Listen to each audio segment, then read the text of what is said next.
भैया देखिए, भारत को इतना गुमराह कर दिए हैं शासन प्रशासन में बैठे देश के तमाम देशभक्त जिम्मेदार कि देखिए बैंकों के ऊपर कोई दबाव नहीं पड़ रहा है। अब बैंक आए दिन फ्रॉड पे फ्रॉड करता जा रहा है। साथ में ये पढ़े लिखे एडवोकेट लोग हैं।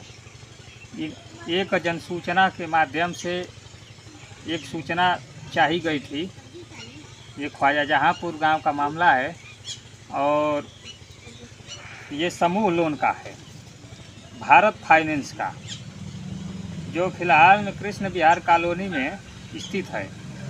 और मांगी गई सूचना में जो है जनसूचना के माध्यम से मांगी गई सूचना यही है कि रुपये का मानक मूल्य क्या है, रुपया जो चल रही है पेपर करेंसी किस आधार पे चल रही है, उसका क्या मानक है।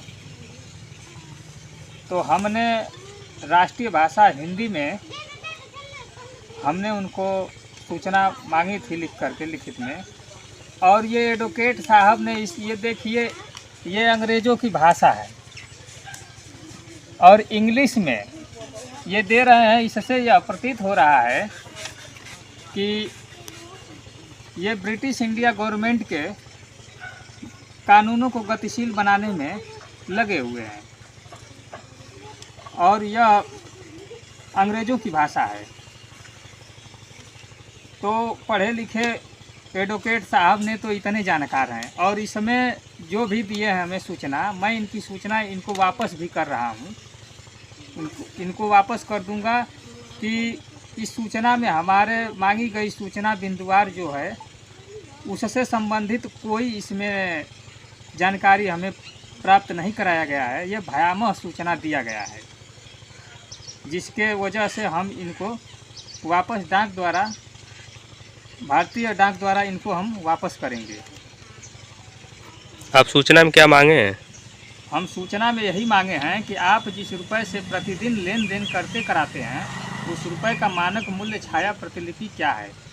यानी कि जो पेपर करेंसी जारी हो रही है, आरबीआई दे रही है अपने कि मतलब हम जो रुपया छाप कर दे रहे हैं उस रुपए की 1 रुपये की क्रय शक्ति 777 मिलीग्राम गोल्ड स्टैंडर्ड 24 कैरेट में है, जो हमें और कई लोगों को यह सूचना आरबीआई द्वारा प्राप्त है और उसे बैंक वाले मानने के लिए तैयार नहीं है। ये फाइनेंशियल जो समूह लोन वाले जो नॉन बैंकिंग कहा जाता है, ये मानने को तैयार नहीं है। लूटपाट मचाए हैं, घरों में हल करके लोगों का खाली बर्तन, सिलेंडर, चूल्हा जो भी मिल रहा है बेच करके अपना भरपाई करते जा रहे हैं, जिसके ऊपर ग्रामीणों का गुस्सा फूट चुका है और ग्रामीणों अंतिम लड़ाई ठान ली है कि ये ब्रिटिश इंडिया गवर्नमेंट के पेपर करेंसी से लेन देन नहीं, हम भारतीय रुपया से लेन देन करेंगे और लिख कर दिया भी गया है।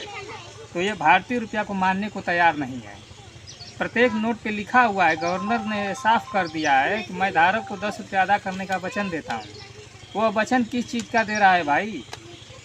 वचन दे रहा है 10 रुपये अदा करने का, तो हमें 10 रुपया अदा करे, हमारा भारतीय सिक्का को ही अदा करने का वचन दे रहा है। और आरबीआई कह रही है, आरबीआई का ये कहना है कि मैं 10 रुपया का नोट जो है ये पर्ची है, ये पर्ची जब बैंक में आप जमा करेंगे तो हम आपका 10 रुपया भारतीय सिक्का आपको प्रोवाइड करा देंगे। हमारी भारत में अनेकों शाखाएँ, अनेकों ब्रांचें हैं, हम कहीं से आपको प्रोवाइड करा देंगे जहाँ आप जमा करेंगे। हमारे भारतीय सिक्का का मानक मूल्य कितना है? हमारे भारतीय सिक्का एक मुहर जो है, 1 भर की 1 मुहर है। 1 मुहर को भजाना, जब चेंज किया जाता है मतलब भजाया जाता है, तो उसमें 15 चांदी के सिक्के मिलते हैं। जैसे 500 का नोट भजाएंगे तो 500 रुपया सिक्का मिलेगा, वैसे ही 1 मुहर को भजाया जाएगा। तो 1 मुहर का वजन है, सोने की मुहर है, उसका वजन 1 भर है और 1 मुहर में 15 चांदी के सिक्के हैं, जिसमें एक सिक्के का वजन 11.660 मिलीग्राम है, जिसमें एक चांदी के सिक्के में एक सोना खरीदने जाएंगे तो एक चांदी के सिक्के में पार्लियामेंट में पास है 777 मिलीग्राम गोल्ड स्टैंडर्ड 24 कैरेट में, जो आरबीआई ने हमें लिख कर दिया भी है। बस इतना ही मैं कहना चाहता हूं कि सभी देशवासियों और भाइयों बहनों, मित्रों, माताओं बहनों से निवेदन है कि आप इन लूटपाट से बचिए। ब्रिटिश इंडिया गवर्नमेंट के कार्यकाल को तत्काल प्रभावित करने के लिए लड़ाई ठानिए। धन्यवाद।